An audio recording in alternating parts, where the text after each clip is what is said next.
Forex trading हो, crypto trading हो, stock trading हो, उसके अंदर ट्रेडिंग डिसीजंस लेने के लिए आपको चार्ट रीड करना आना चाहिए। और चार्ट्स को रीड करने के लिए मार्केट में कई तरह की कॉन्सेप्ट्स हैं, कई तरह की स्ट्रेटजीज हैं।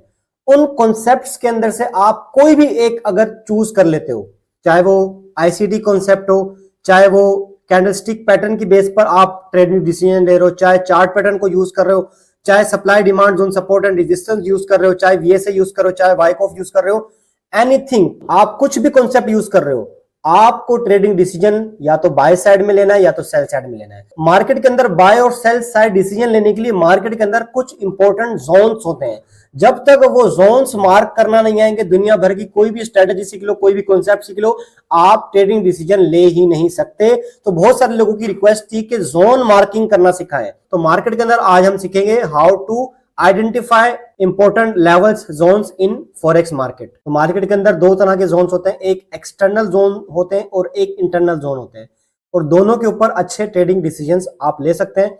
लेकिन जो एक्सटर्नल जोन होता है ना, उस पर अगर मार्केट आती है तो वहां से बहुत अच्छी मूव आप मार्केट के अंदर कैप्चर कर पाते हो। तो मैं ट्रैप ट्रेडिंग करता हूं, और जब भी मार्केट किसी भी जोन पर आती है तो वहां पर मैं देखता हूं कि मार्केट किसको ट्रैप करिए, बायर्स को या सेलर्स को। अगर बायर्स ट्रैप होते हैं तो मैं सेल साइड की एंट्री बनाता हूँ, सेलर्स ट्रैप होते हैं तो मैं बाय साइड की एंट्री बनाता हूँ। तो लेकिन ये एक अलग टॉपिक है, फिलहाल हम सीख रहे हैं जोन्स मार्क करना। तो सबसे पहले मैं डे टाइम फ्रेम के ऊपर हूँ, और डे टाइम फ्रेम H4 और H1 के अंदर ज्यादातर एक्सटर्नल जोन मार्क किए जाते हैं। अब जैसे मिसाल के तौर पर एक रेक्टेंगल टूल मैंने ले लिया, यहां पर ये वाला एक बहुत ही मार्केट का इंपॉर्टेंट जोन था। क्यों? क्योंकि सबसे पहले मार्केट ने इस जोन को रेजिस्टेंस बनाया था, उसके बाद इसको ब्रेक करके सपोर्ट बना दिया था। तो मैंने ये देखना है कि ये जो मैंने जोन बनाया है, क्या इस जोन के ऊपर मार्केट जब भी आई है उसको रिस्पेक्ट दी है या नहीं। अगर 2 से 3 या 4 बार मार्केट ने आपके जोन को रिस्पेक्ट दी हो तो आप समझ सकते हैं कि ये आपका बहुत ही इंपॉर्टेंट जोन है, और इसके ऊपर आप बहुत ही अच्छे तरीके से अपने ट्रेडिंग डिसीजन बना सकते हैं। तो मैंने क्या किया है, मैंने रेक्टेंगल उठाया है और मैंने वो एरिया मार्क किया कि जहां पर मैंने देखा है अपनी आंखों से कि इस लेवल पर मार्केट जब भी आती है रिस्पेक्ट देती है। तो सबसे पहले मार्केट इस लेवल पर आई थी, यहां से इसको रेजिस्टेंस बनाया था, ठीक है, यहां से गिरी थी, उसके बाद मार्केट ने इस एरिया को ब्रेक कर दिया था। ब्रेक करने के बाद इसको मार्केट ने सपोर्ट बना लिया था। याद रखें, जब भी रेजिस्टेंस ब्रेक होती है तो सपोर्ट बन जाती है, और जब भी सपोर्ट ब्रेक होती है तो वो रेजिस्टेंस बन जाती है। मार्केट में दो चीजें होती हैं, सपोर्ट एंड रेजिस्टेंस। सपोर्ट को आप डिमांड जोन भी कह सकते हैं, रेजिस्टेंस को आप सप्लाई जोन भी कह सकते हैं, ठीक है। अभी डिमांड जोन, सप्लाई जोन, कोई हाई डिमांड जोन होते हैं, कोई लो डिमांड जोन होते हैं, अलग अलग तरह के डिमांड एंड सप्लाई जोन होते हैं। लेकिन सपोर्ट से जब मार्केट उठती है तो वहां पर देखा जाता है डिमांड है या नहीं है। ये अलग कॉन्सेप्ट है, अलग एक टॉपिक है। फिलहाल मैं जोन मार्किंग करना सिखा रहा हूं आपको। तो देखें, मार्केट ने सबसे पहले यहां से रेजिस्टेंस बनाया, उसके बाद इसको ब्रेक कर दिया, उसके बाद जब मार्केट नीचे आई तो उसी लेवल से देखें सपोर्ट बनाया, उसके बाद दोबारा सपोर्ट बनाया, फिर मार्केट ने डाउन साइड ब्रेक कर दिया। डाउन साइड ब्रेक करने के बाद जब दोबारा मार्केट ऊपर आई तो रेजिस्टेंस बनाया, फिर उसी के पास से दोबारा मार्केट ने रिजेक्शन दिखाई, फिर उसको ब्रेक कर दिया। ब्रेक करने के बाद मार्केट जब दोबारा नीचे आई, यहाँ से सपोर्ट बनाया, यहाँ से सपोर्ट बनाया, और उसके बाद मार्केट ऊपर निकल गई। अब बताने का मकसद ये कि डे टाइम फ्रेम के ऊपर एक्सटर्नल जोन होता है, H4 पर भी और डे टाइम फ्रेम पर भी। तो यहां से जो भी ट्रेडिंग डिसीजन लेंगे ना आप, तो वो आपको एक अच्छी मूव देगा। जैसे कि मार्केट ने जब यहां से रेजिस्टेंस बनाया था ना, उसके बाद इसको ब्रेक कर दिया था, फिर डाउन साइड ब्रेक किया था, उसके बाद जब यहां पर मार्केट ने वीकनेस दिखाई थी, देखो, तो मैंने यहां से बताया था कि मार्केट यहां से जब उठेगी तो एक बहुत इंपल्सिव बाइंग आएगी। उसके बाद जब मार्केट यहां से उठी तो आप देखें कि कितना बड़ा मार्केट ने आपको एक मूव दिया। तो एक्सटर्नल जोन जो भी होते हैं ना, उसके ऊपर जब भी मार्केट आती है तो वहां से बहुत अच्छी अपॉर्चुनिटी आप बना सकते हो मार्केट में। देन दोबारा मार्केट जब नीचे आई, ठीक है, यहां से लिक्विडिटी लेकर ट्रैप करके दोबारा से जब उठी, तो अब देखें मार्केट दोबारा से न्यू हाई बनाने जा रही है गोल्ड की मार्केट, और इसी जोन से आपने एक बहुत अच्छी मूव कैप्चर कर ली। आप कर भी सकते हैं अगर आप सीख लेते हैं ये चीज। तो सबसे पहले मैंने डे टाइम फ्रेम पर देख लिया कि यार एक ये वाला मेरा सपोर्ट जोन है, और उसके अलावा एक और जोन अगर मैं यहाँ पर देखूं, ये वाला एक जोन है। देखें, डे टाइम फ्रेम के ऊपर मैंने 2 जोन्स मार्क कर लिए। जोन्स मार्क करने में हमेशा आपने देखना है, कुछ लोग विक से मार्क करते हैं। देखें, ये विक से मार्केट ने रिस्पेक्ट दी, ये विक से रिस्पेक्ट दी, ये विक से रिस्पेक्ट दी, ये विक से रिस्पेक्ट दी, और कुछ लोग बॉडी से मार्क करते हैं। मैं ज्यादातर बॉडी से मार्क करना पसंद करता हूं। तो आप चाहे बॉडी से मार्क करें, चाहे आप विक से मार्क करें, देखना सिर्फ ये कि मार्केट आपके लेवल को जब टच करे तो वहां से रिजेक्शन दिखानी चाहिए और उस लेवल को रिस्पेक्ट देनी चाहिए।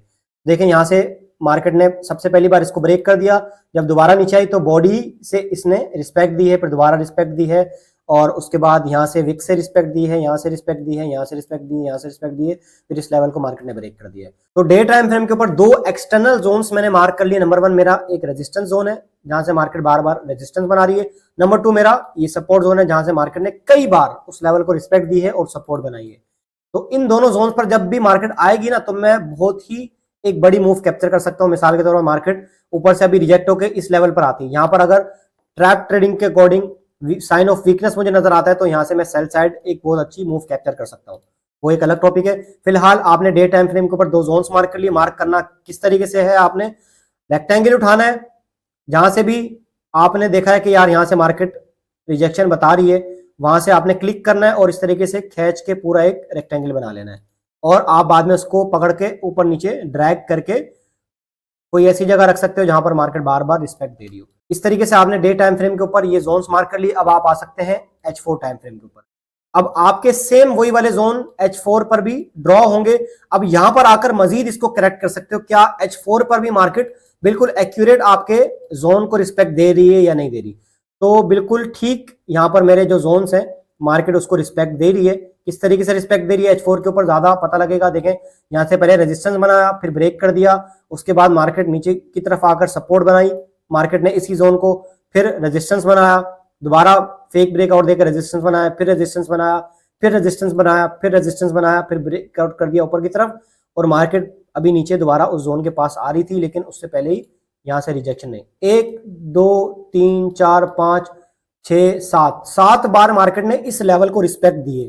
तो 8वीं 9वीं 7वीं बार भी मैं उस लेवल से अपने ट्रेडिंग डिसीजन बना सकता हूं। तो लोग रेजिस्टेंस से सेल करते हैं, लेकिन मैं रेजिस्टेंस से सेल नहीं करता, मैं बाय करता हूं। वो क्यों करता हूं वो एक अलग टॉपिक है। इंशाल्लाह मेरे यूट्यूब चैनल को सब्सक्राइब कर लें। आहिस्ता आहिस्ता इसके ऊपर ट्रैप स्ट्रेटेजी और ट्रैप मार्केट किस तरीके से रेजिस्टेंस या सपोर्ट पर करती है या और कौन कौन से मार्केट के ट्रैप्स हैं वो आप सीख लेंगे। फिलहाल डे टाइम फ्रेम के बाद आप H4 टाइम फ्रेम के ऊपर भी अपने जोन मार्क करेंगे, लेकिन H4 में आपने क्या करना है, आपने करीब करीब का डेटा देखना है।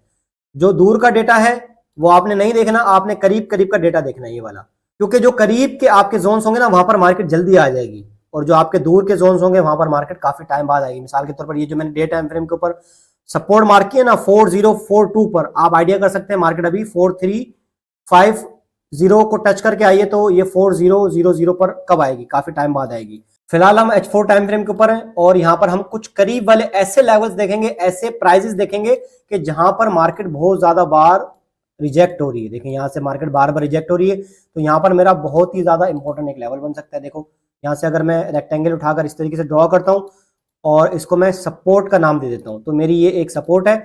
इस सपोर्ट को मार्केट ने देखो रिस्पेक्ट दी या नहीं दी। सबसे पहले यहाँ से रेजिस्टेंस बनाया था, फिर ब्रेक कर दिया था। दूसरी बार मार्केट जब नीचे आई तो यहाँ से रिस्पेक्ट दी, यहाँ से रिस्पेक्ट दी, यहाँ से रिस्पेक्ट दी, यहाँ से ब्रेकआउट देकर रिस्पेक्ट दी, यहाँ से रिस्पेक्ट दी, यहाँ से रिस्पेक्ट दी। बार बार मार्केट उस मेरे लेवल को रिस्पेक्ट दे रही है, तो मेरा बहुत ही ज्यादा इंपॉर्टेंट ये वाला लेवल है। मार्केट जब भी इधर आएगी तो होपफुली प्रोबेबिलिटी ज्यादा है, चांसेस ज्यादा है कि जब दोबारा मार्केट इधर आए तो यहाँ से जरूर कुछ ना कुछ रिजेक्शन बताए। अगर वीकनेस दिखाएगी तो यहाँ से मैं सेल की एंट्री लूंगा। अगर स्ट्रॉन्ग बुलिश जाती है तो रिटेल ट्रेडर्स यहाँ से वैसे सपोर्ट से बाय करना पसंद करते हैं, लेकिन मैं सपोर्ट से बाय नहीं करता, बाय द वे। तो उसके बाद आपने H4 के ऊपर ये वाला एक जोन मार्क कर लिया और एक आपका ऊपर वाला जोन है जो कि ऑलरेडी यहाँ पर डे टाइम फ्रेम के हिसाब से मार्क हुआ है, तो उसको आपने छोड़ देना है। अब आपने क्या करना है, आपने H1 टाइम फ्रेम पर आ जाना है। जो आपने H4 के ऊपर मार्किंग की होगी ना, H1 टाइम फ्रेम के ऊपर भी सेम मार्केट ने रिस्पेक्ट दी होगी, लेकिन H4 टाइम फ्रेम के ऊपर कुछ ना कुछ ऊपर नीचे करके आप उसको सेट कर सकते हो। मार्केट ने सबसे पहले यहाँ से ब्रेकआउट, फेक ब्रेकआउट देकर रेजिस्टेंस बनाया, फिर यहाँ से सपोर्ट बनाया, फिर ये लेवल ब्रेक कर दिया, लेकिन वो फेक ब्रेकआउट देकर ऊपर चली गई। दोबारा यहाँ से सपोर्ट बनाया, यहाँ से सपोर्ट बनाया, यहाँ से सपोर्ट बनाया, यहाँ से सपोर्ट बनाया। तो बार बार मार्केट उस लेवल को रिस्पेक्ट दे रही है। इसका मतलब मेरा बहुत ही ज्यादा इंपॉर्टेंट लेवल है। जब भी मार्केट यहाँ पर आएगी, अब देखो जो चार्ट पैटर्न ट्रेड करता है, जो कैंडलस्टिक पैटर्न ट्रेड करता है, वो बोलेगा कि यार सपोर्ट पर जब बुलिश इनगल्फिंग बने तो आप वहां से बाय ले सकते हो, ठीक है। और जो आईसीटी ट्रेडर है वो डिमांड जोन के पास ऑर्डर ब्लॉक देखते हैं, फिर उसके बाद देखते हैं कि इंपल्सिव बाइंग आई है तो एफवीजी क्रिएट हो गया। मार्केट जब दोबारा वहां पर आएगी एफवीजी को फिल करने, तो कंफर्मेशन के बाद बाय लेते हैं। तो दुनिया भर का कोई भी कॉन्सेप्ट होगा ना, हर बंदा जोन्स जरूर मार्क करेगा। अगर जोन्स मार्क नहीं करोगे तो आप ट्रेडिंग डिसीजन बगैर जोन मार्किंग के नहीं ले सकते। सिर्फ और सिर्फ कैंडल को देखकर या प्राइसेस को ऊपर नीचे ज्यादा देखकर आप नहीं मार्क कर सकते। तो आपको सबसे पहले करेक्ट वे के अंदर ये जोन्स मार्क करना आना चाहिए। फिलहाल मैं H1 टाइम फ्रेम के ऊपर हूं और H1 टाइम फ्रेम के ऊपर मैं मजीद ऐसे लेवल देखूंगा कि जहां पर मैं अपने जोन्स ड्रॉ कर सकता हूं। तो ये वाला एक लेवल मुझे समझ आ रहा है जो कि एक रेजिस्टेंस वाला लेवल है, और इसी लेवल से मैंने फ्राइडे वाले दिन बहुत अच्छी बाय पकड़ी थी और यहां से मुझे बहुत अच्छा प्रॉफिट आया था। वो क्यों बाय पकड़ा था? रेजिस्टेंस के ऊपर वीक सेलिंग देखकर मैंने बाय किया था। ये एक अलग कॉन्सेप्ट, ट्रैप कॉन्सेप्ट, बार बार मैं अपना कॉन्सेप्ट जिक्र कर देता हूँ। बाय द वे ये कॉन्सेप्ट वाली वीडियो नहीं है, सिर्फ मार्किंग वाली वीडियो है। तो ये वाला मेरा जो H1 के ऊपर जोन है, देखिए मार्केट ने सबसे पहले इसको सपोर्ट बनाया, फिर ब्रेक कर दिया, फिर इतनी स्ट्रॉन्ग सेलिंग आई इस लेवल से। उसके बाद मार्केट सेकंड टाइम इधर आई, ब्रेकआउट देकर दोबारा सेलिंग आई, ठीक है, फिर ब्रेक कर दिया, फिर यहाँ से सेलिंग दी, उसके बाद यहाँ से सेलिंग दी, यहाँ से सेलिंग दी, यहाँ से ब्रेक करके सपोर्ट बना लिया, फिर यहाँ से रेजिस्टेंस बना लिया, यहाँ से रेजिस्टेंस बना लिया, यहाँ से रेजिस्टेंस बना लिया, यहाँ से रेजिस्टेंस बना लिया, फिर ब्रेक कर दिया, फिर यहाँ से रेजिस्टेंस बनाया। उसके बाद फिर देखें ये पहले ये जो ब्रेक करके लो बनाया था, सेकंड टाइम वो लो ब्रेक नहीं हुआ, मार्केट दोबारा उधर आई, तो यहाँ से हमने बाय किया था और एक अच्छी हमें मूव मिल गई थी। H1 टाइम फ्रेम के ऊपर ये समझ लें कि आपका एक इंटरनल जोन है।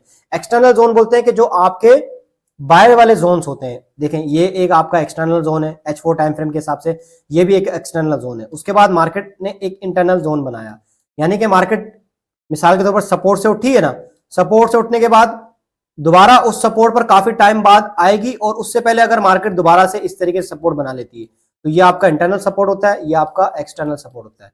सेम इसी तरीके से ये आपका एक्सटर्नल रेजिस्टेंस जोन होता है, और यहां पर जो मार्केट ने ये वाला जोन बनाया ये आपका इंटरनल जोन होता है। तो इसके बाहर लिक्विडिटी भी होती है, वो एक अलग कॉन्सेप्ट है, लेकिन आप इंटरनल जोन से भी बहुत अच्छी अपॉर्चुनिटीज को फाइंड कर सकते हैं। ठीक हो गया। तो H1 टाइम फ्रेम के ऊपर एक मेरा ये वाला जोन हो गया।